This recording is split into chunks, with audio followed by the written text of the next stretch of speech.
Hello grade 5.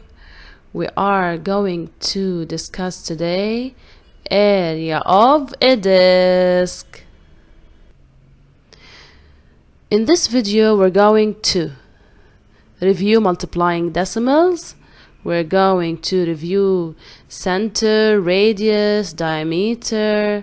We're going to discover the difference between a circle and a disk, and we're going to calculate the area of a disk multiplying a decimal by a whole number. So let's begin. If we have 4.79 and I want to multiply it by 4, okay, so when we start multiplying, we are always multiplying the 4 by 9, then we multiply the 4 by 7, then we multiply 4 by 4. So 4 times 9, it's 36. So I'm putting 6, then I'm carrying what? I'm carrying on 3.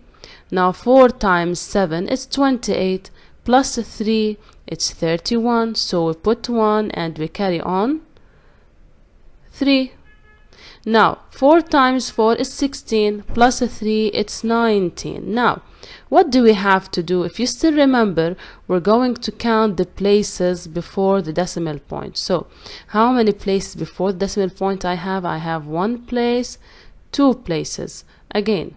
So I have 9 is a place, 7 is a place, then 2 places. Then what do? Then I come to the product and I count 2 places, 1 place, 2 places. Then what do? Then I put the decimal point. Now multiplying 2 decimals now. So if I have this decimal number 2.74 and I want to multiply it by 3.1, so I'm starting again. I'm starting with what? I'm start multiplying with 1. Forget about the decimal point for now. Forget about these 2 decimal points. So I'm starting to multiply the 1 with the 4, 1 with the 7, 1 with the 2, then again 3 with the 4, 3 with the 7, and 3 with the 2. So 1 times 4, it's 4. 1 times 7, it's 7. 1 times 2, it's 2. Then what do? We said don't forget your smiling 0. Here's the smiling 0. Then I'm starting to multiply the 3. So the first step, I multiplied the 1. Then I'm starting to multiply the 3. 3 times 4, it's 12. 2, carry on 1. Then 3 times 7, 21. Plus 1, 22. So 2 and carry on 2. Then 3 times 2, it's 6. 6 plus 2, it's 8. Then what are we going to do? We're going to add. Let's add these 2 numbers. So we have 4 plus 0, it's 4. 7 plus 2, it's 9. 2 plus 2, it's 4. And then the 8 comes down. Now what do we have to do? Now we have to put the decimal point. Now we have to count to put the decimal point. We said I'm counting 1 place, 2 places, 3 places. Then I count down 1 place, 2 places, 3 places. Then I put the decimal point. Again, we have 1 place, 2, 3. So I'm counting down 3 places in the answer. 1, 2, 3. Then what do? Then I put the decimal point.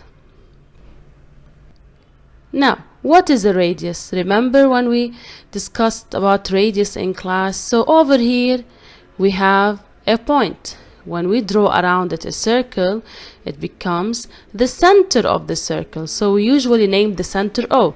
So O is the center of the circle. Now if we draw from the center to the circumference a segment, so again if we draw from the circumference, from the center to the circumference, this segment, this is a radius. So if this is A, so this is radius OA. I'm taking the extremity.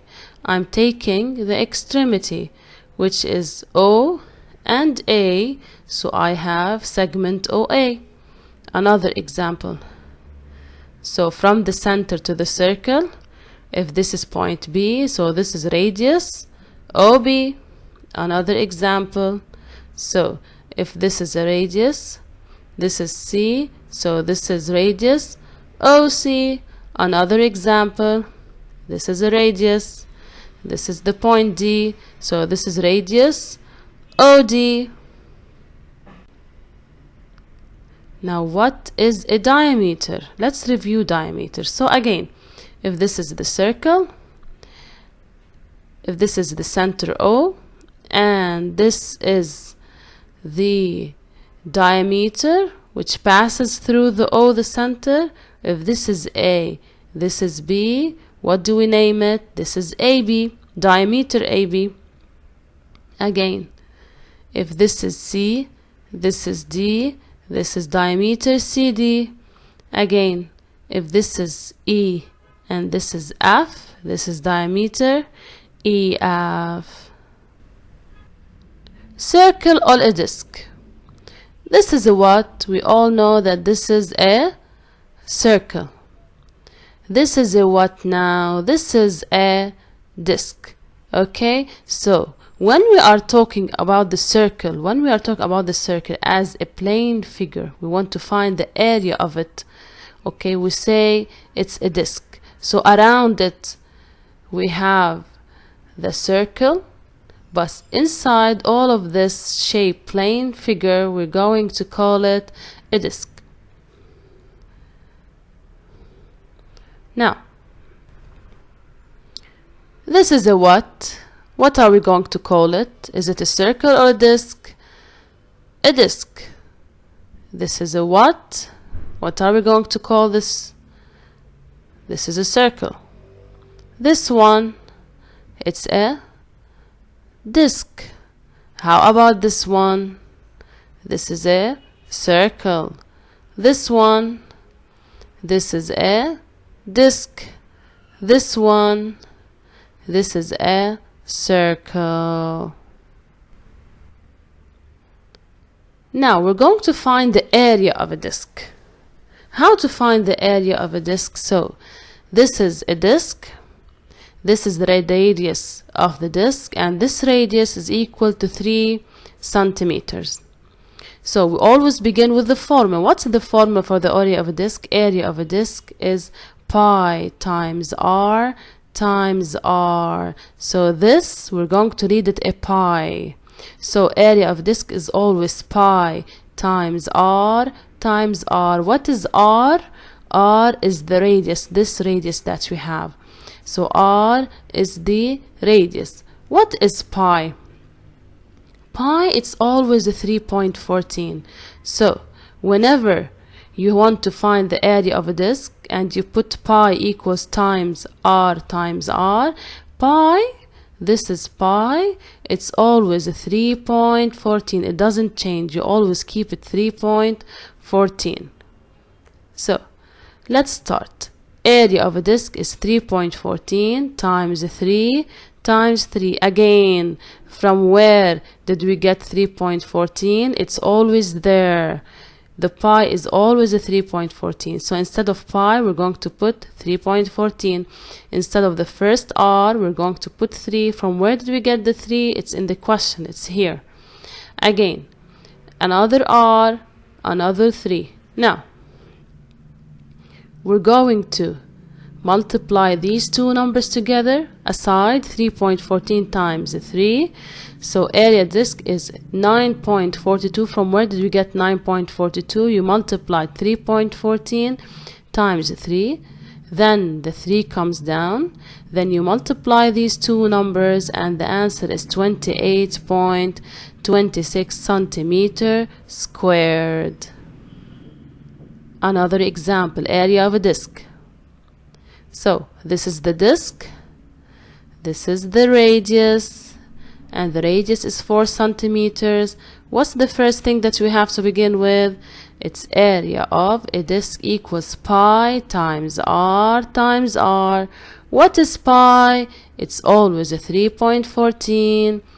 So area of a disk is 3.14 times 4 times 4. From where did we get the 4? It's in the question. It's over here. This is the 4. So what do we mean by R? R is the radius.